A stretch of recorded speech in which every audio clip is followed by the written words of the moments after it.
चलिए अभी properties of cis trans isomerism इससे रिलेटेड वीडियो है ये, है ना। सिस ट्रांस आइसोमर जो होता है नॉमेनक्लेचर किनके ऊपर वैलिड होता है, दैट इज C2A2B2, मतलब दोनों कार्बन पर एक A और एक B, इस टाइप के जो सिस आइसोमर्स होते हैं, ज्योमेट्रिकल आइसोमर्स, इनको ही हम सिस ट्रांस बोल पाते हैं। इनके अलावा जो होते हैं उनके लिए हम क्या बोलेंगे, IUPAC में what system has been design that EZ nomenclature, ठीक है। तो अभी हम जो प्रॉपर्टीज देखते हैं वो किसकी रहेंगी, C2A2B2, इस टाइप के जो ज्योमेट्रिकल आइसोमर्स होते हैं उनकी प्रॉपर्टीज हम देखेंगे, ठीक है। कौन सी चीज होती है इसमें, तो बोलेंगे सबसे पहला क्या रहेगा, तो बोलेंगे ट्रांस जो होता है इसकी स्टेबिलिटी सिस से ज़्यादा होती है, क्योंकि ट्रांस में क्या हो जाएगा, तो बोलेंगे जैसे दो आइडेंटिकल ग्रुप्स होते हैं, तो if they are larger in size तो they are diagonal to each other, इस वजह से क्या हो जाता है, ट्रांस जो होता है उसकी स्टेबिलिटी कम होती है, क्योंकि उसमें स्टीरिक रिपल्शन कम होंगे। जैसे कि ब्यूट टू इन की यदि हम बात करें, तो ब्यूट टू इन में क्या होगा, तो हम बोलेंगे जो दो मिथाइल मिथाइल ग्रुप्स होते हैं वो यदि ट्रांसफर होंगे तो क्या रहेगा, स्टीरिक रिपल्शन कम और स्टेबिलिटी ज़्यादा होती है, ठीक है। तो इन जनरल C2A2B2 टाइप के सिस ट्रांस आइसोमर्स में क्या बोलते हैं, पर ट्रांस की स्टेबिलिटी जो होती है वो सिस से ज़्यादा होती है, ठीक है। इसके बाद फिर हम कौन सी चीज़ बोलेंगे, हीट ऑफ हाइड्रोजनेशन और हीट ऑफ कंबशन जो होता है ये स्टेबिलिटी से इन्वर्सली रिलेटेड रहता है। तो यदि ट्रांस ज़्यादा स्टेबल होगा तो इसका हीट ऑफ हाइड्रोजनेशन क्या होगा, कम होता है सिस से, ठीक है। फिर हीट ऑफ कंबशन भी इसी वजह से क्या रहेगा, इसका सिस से कम होता है, ठीक है। तो heat of hydrogenation of trans and heat of combustion of trans, मतलब ये आप इस वाले पॉइंट से इन दोनों को रिलेट कर सकते हो, आपको अलग से याद रखने की जरूरत नहीं पड़ेगी, है ना। क्योंकि heat of hydrogenation and heat of combustion ये दोनों क्या होते हैं, they are inversely proportional to stability. तो ट्रांस ज़्यादा स्टेबल था तो उसका हीट ऑफ हाइड्रोजनेशन और हीट ऑफ कंबशन ये दोनों ही क्या रहेंगे, सिस से कम होते हैं। क्लियर होगी बात ये, है। इसके बाद फिर अगली चीज़ जो हम बोलेंगे वो कौन सी होती है, तो बोलेंगे डायपोल मोमेंट भी इन जनरल सिस का ट्रांस से ज़्यादा होता है, ठीक है। बट कौन सी चीज़ों के भी कुछ एग्जाम्पल्स बताऊंगा आपको आगे ना, जहाँ पर क्या हो जाएगा, तो हम बोलेंगे नॉर्मली इस टाइप के जो ट्रांस होते हैं उनमें क्या होता है, तो हम बोलेंगे C2A2B2 टाइप के ट्रांस में एक्सपेक्टेड रहता है कि डायपोल मोमेंट 0 रहे, है ना। लेकिन कौन सी चीज़ होती है, तो हम बोलेंगे ऐसे वाले सब्स्टिट्यूएंट्स है, ऐसे वाले ग्रुप्स जिनका जो डायपोल मोमेंट होता है, इंडिविजुअल डायपोल मोमेंट वो लीनियर नहीं होता, तो उनके डायपोल मोमेंट्स फिर क्या नहीं होते, तो हम बोलेंगे उनमें ट्रांस के डायपोल मोमेंट 0 नहीं होते, है ना। जैसे कि अभी हाल ही देख लेते हैं ना, ये वाले जो एग्जाम्पल्स लिखे ना, ये क्या है, malic acid and fumaric acid. तो जैसे ये ले लिया आपने, इसका ईस्टर ले लिया, ठीक है, या इसका अमाइड ले लिया, तो ये वाले जो कंपाउंड्स हैं नहीं, या फिर यहाँ पे जैसे आपने दो OH या दो SH ले लिए, ठीक है ना। क्या बोला हमने, COOH, इसका क्लोराइड, इसका ईस्टर ले लिया हमने, इसका अमाइड ले लिया, तो इन सारे केसेस में, या SH ले लिया हमने, OH ले लिए, ठीक है ना। तो इन सारे केसेस में हम क्या बोलते हैं कि जो इंडिविजुअल ग्रुप्स हैं, ये इंडिविजुअल ग्रुप्स के डायपोल मोमेंट क्या है, दीज आर नॉन लीनियर, और इस वजह से नेट डायपोल मोमेंट जो होता है वो ट्रांस में क्या नहीं हो पाता, 0 नहीं हो पाता। समझ आ गई बात ये, ठीक है। तो इस टाइप के जो ट्रांस होते हैं उनका डायपोल मोमेंट फिर 0 नहीं होता। बट मोस्टली C2A2B2 में जैसे आपने क्या ले लिया, ये कंपाउंड ले लिया ना, इट इज क्लोरीन वाला, यहाँ पे Cl, यहाँ पे Cl और ये, तो इसका क्या रहेगा, तो हम बोलेंगे दोनों क्लोरीन का इंडिविजुअली डायपोल मोमेंट लीनियर रहेगा, तो ये क्या हो जाता है, इसका डायपोल मोमेंट ट्रांस का 0 हो जाता है, ठीक है। बट इस टाइप के जो मॉलिक्यूल्स रहेंगे इनमें डायपोल मोमेंट नेट में 0 नहीं होता ना, ट्रांस होने के बाद भी। समझ आ गई बात ये, ठीक है। फिर इसके बाद अगली चीज जो होती है इसमें, हम कौन सी बोलेंगे, डायपोल मोमेंट मोस्टली सिस का ट्रांस से ज़्यादा, इन केसेस में भी सिस का ट्रांस से ज़्यादा रहेगा, बट डिफरेंस ज़्यादा नहीं रह जाता, ठीक है। और इस टाइप के केसेस में तो ट्रांस का 0 ही हो जाता है, तो डिफरेंस सिग्निफिकेंट आ जाएगा, है ना। इसके बाद फिर बॉइलिंग पॉइंट जो होगा वो सिस का क्या हो जाएगा, ट्रांस से ज़्यादा, फॉर द सेम रीजन, है ना। क्योंकि सिस में कौन सी वाली चीज़ है, तो हमने बोला डायपोल मोमेंट ज़्यादा है, तो इस वजह से क्या होगा, हम बोलेंगे इंटरमोलिकुलर फोर्सेस ऑफ अट्रैक्शन जो कौन से होते हैं, these are dipole dipole attraction, ठीक है। तो वो क्या हो जाएंगे, ज़्यादा हो जाते हैं।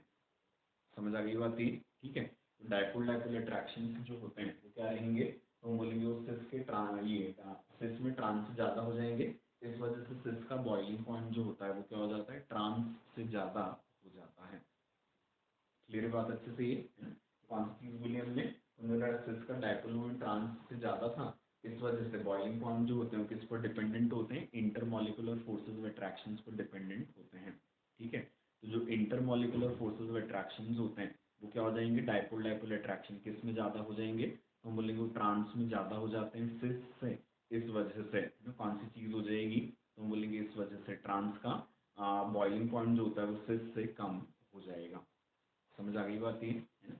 इसके बाद फिर अगली चीज़ जो हम बोलेंगे इसमें ये कौन सी रहेगी, तो हम बोलेंगे इट इज सिस जो है इसकी सॉल्युबिलिटी जो होती है वो ट्रांस से ज़्यादा होती है। ठीक है, और मेल्टिंग पॉइंट जो होता है वो ट्रांस का सिस से ज़्यादा होता है ना। इन दोनों को अभी इंटर रिलेट करेंगे, जैसे साथ में बोल रहा हूँ, बीच वाला पॉइंट फिर अपन देखते हैं, उधर अपने को डिटेल में देखनी है ना। तो क्या बोला अपन ने, सॉल्युबिलिटी सिस की ट्रांस से ज़्यादा, तो मेल्टिंग पॉइंट क्या होता है, ट्रांस का सिस से ज़्यादा होता है। ठीक है, तो हम क्या बोलते हैं, मेल्टिंग पॉइंट जो होता है वो किस पर डिपेंडेंट होता है, तो हम बोलेंगे कि जो सॉलिड बन रहा है ना, कॉन्स्टिट्यूटिंग पार्टिकल्स है, इनमें क्या हो जाएगा, मॉलिक्यूल टू मॉलिक्यूल एसोसिएशन जो है या लेटाइज जो होती है वो कितनी ज़्यादा स्टेबल है। तो हम बोलेंगे ट्रांस में क्या होता है, तो हम बोलेंगे ट्रांस में स्ट्रक्चर थोड़ा सिमेट्रिकल होने की वजह से क्या होता है, तो हम बोलेंगे मॉलिक्यूल टू मॉलिक्यूल एसोसिएशन जो होता है क्रिस्टलाइन या सॉलिड लेटाइज में वो क्या रहेगा, ज़्यादा होता है। ठीक है, वो एक दूसरे में हम क्या बोलेंगे, फर्स्ट आसानी से सकते हैं। जबकि सिस में क्या हो जाएगा, तो हमने बोला दो बड़े ग्रुप्स एक साइड दो छोटे एक साइड, तो स्ट्रक्चर कैसा नहीं है, सिमेट्रिकल नहीं है। इसलिए सिस के जो कॉन्स्टिट्यूटिंग पार्टिकल्स हैं जब वो सॉलिड बनाते हैं तो उनमें वॉइड्स छूट जाती हैं। समझ आ गई बात है। तो इस वजह से हम बोलते हैं ट्रांस की जो लेटाइज होती है ना, सॉलिड लेटाइज, वो क्या रहेगी, तो हम बोलेंगे वो सिस से ज़्यादा स्टेबल होती है। ठीक है, इस वजह से क्या हो जाएगा, तो हम बोलते हैं ट्रांस का मेल्टिंग पॉइंट जो होता है वो सिस से ज़्यादा हो जाता है। समझ आ गई बात ये। ठीक है, अब इसी को सॉल्युबिलिटी से किस टाइप से आप रिलेट करोगे, तो हम बोलेंगे जैसे सॉल्युबिलिटी डिसाइड करते समय कौन सी चीज़ होती है, तो हम बोलेंगे यदि सॉल्वेंट जो होता है वो सॉल्यूट को क्या करेगा, जितना इफेक्टिवली सॉल्वेट कर सके क्या हो जाता है, वो सॉल्यूट को अपने अंदर उतना ज़्यादा अच्छे से डिसॉल्व कर सकता है। आता है समझ में, है ना।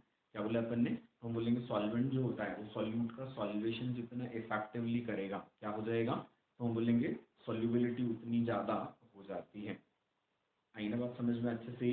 ठीक है, तो अब कौन सी वाली चीज़ होगी, तो हम बोलेंगे कि जैसे ट्रांस जो था इसमें हमने क्या बोला था कि लेटाइज जो बनी थी इसकी कैसी बनी थी, ज़्यादा स्टेबल बनी थी, मतलब यहाँ पे वॉइड्स कम थे, जबकि सिस में क्या था, वॉइड्स ज़्यादा थे। ठीक है, तो हम बोलेंगे सिस में क्या हो जाएगा, तो हम बोलेंगे उन वॉइड्स में सॉल्वेंट आसानी से समा सकता है, आसानी से जा सकता है। इस वजह से क्या हो जाएगा, तो हम बोलेंगे हाँ सॉल्वेशन जो होगा वो सॉल्यूट सॉल्यूट का काफ़ी अच्छे से कर पाएगा, क्योंकि सॉल्वेंट को घुसने के लिए बीच में जगह वहाँ मिल रही थी। समझ आ गई बात है। लेकिन कौन सी चीज़ें ट्रांस में हमने बोला इस टाइप की वॉइड्स कम है, जिस वजह से क्या होता है उसका सॉल्वेशन जो होता है वो उतने इफेक्टिवली या उतने आसानी से नहीं हो पाता।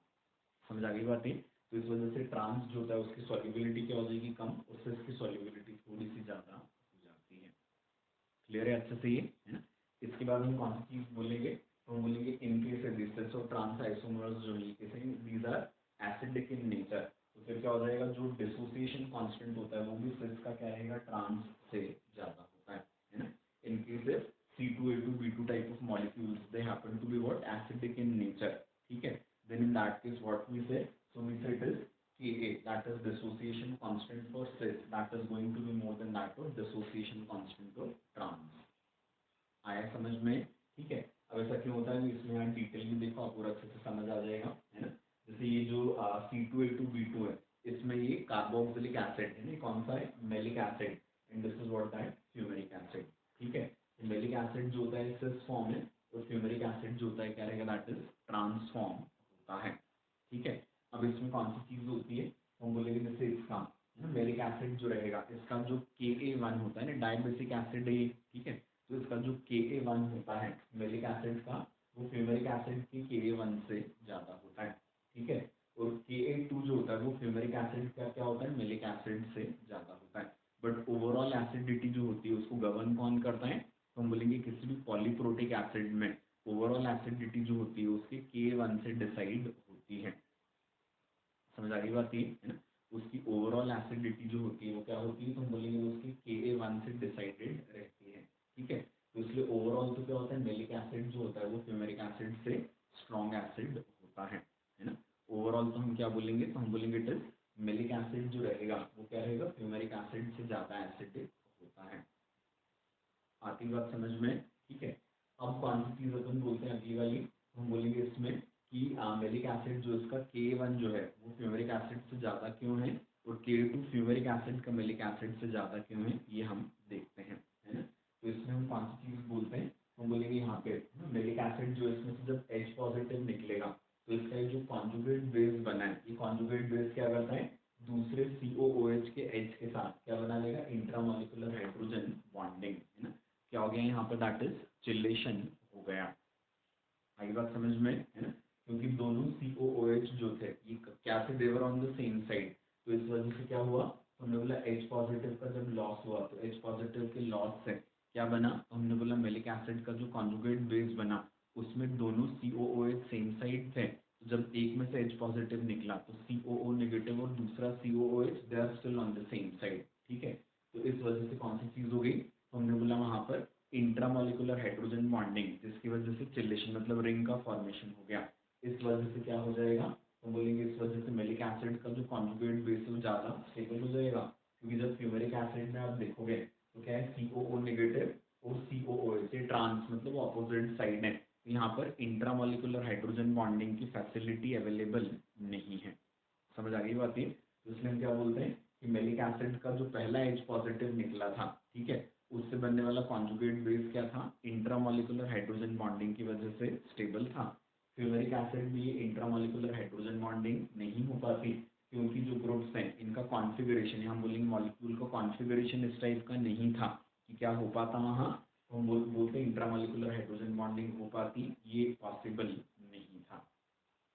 आई ना बात समझ में, तो इस वजह से हम कौन सी चीज़ बोलते हैं, तो बोलेंगे इस वजह से मेलिक एसिड जो होता है वो क्या हो जाता है, फ्यूमेरिक एसिड से ज़्यादा स्ट्रॉन्ग, मतलब उसका K1 फ्यूमेरिक एसिड से ज़्यादा हो जाता है, और ओवरऑल K1 जिसका भी ज़्यादा होता है नॉर्मली वही क्या होता है, ज़्यादा स्ट्रॉन्ग एसिड होता है। क्लियर है अच्छे से, ठीक है।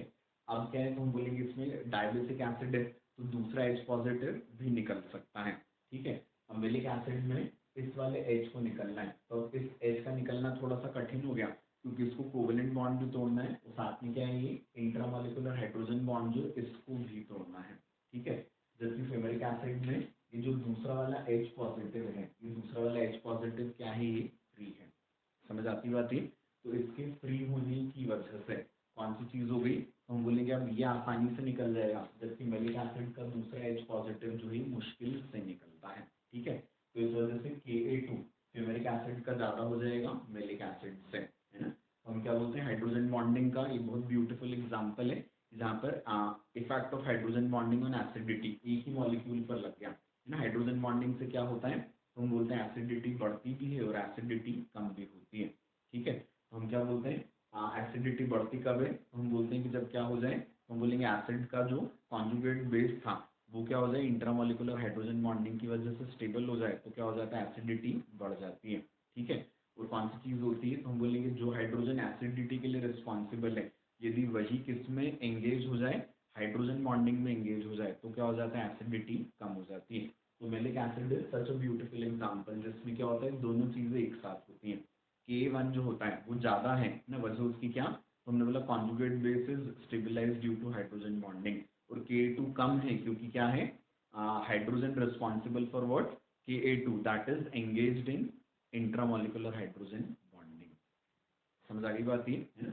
तो इसलिए मेलिक एसिड का Ka1 was more than fumaric acid का K1, बट फ्यूमेरिक एसिड का Ka2 is more than malic acid का Ka2, ठीक है। और बार बार हम बोल रहे हैं कि ओवरऑल एसिडिटी को कौन गवर्न करता है, किसी भी पॉलीप्रोटिक एसिड में उसका Ka1, इस वजह से मेलिक एसिड जो होता है वो क्या हो जाता है, ओवरऑल फ्यूमेरिक एसिड से ज़्यादा स्ट्रॉन्ग हो जाता है।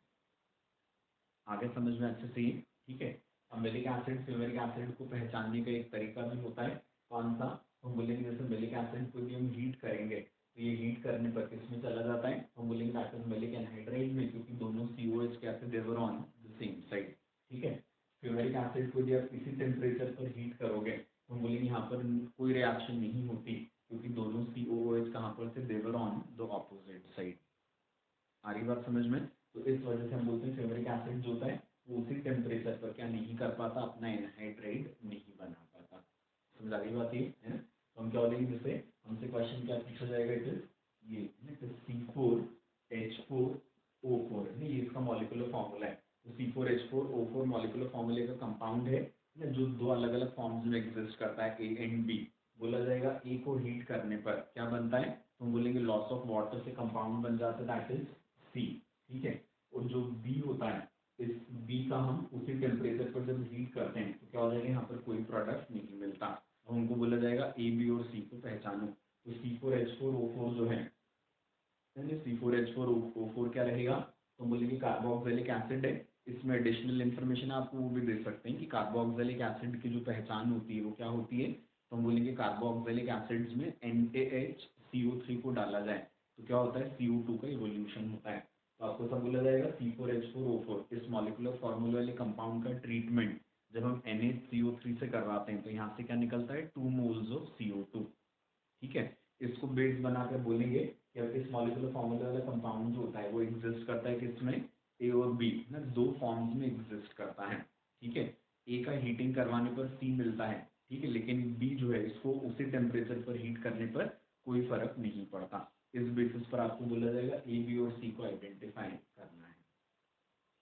समझ आ गई बात ये है ना? तो ये काफ़ी अच्छी अच्छी चीज़ें क्वेश्चन के लिए इनको ध्यान में रखना है, और ये बेसिक सारी प्रॉपर्टीज अब आपको अच्छे से क्लियर हो गई होंगी, ठीक है। तो एक बार इनको प्रॉपरली समझ के नोट कर लीजिएगा, और कोई दिक्कत हो तो फिर बता दीजिए मेरे को, ठीक है।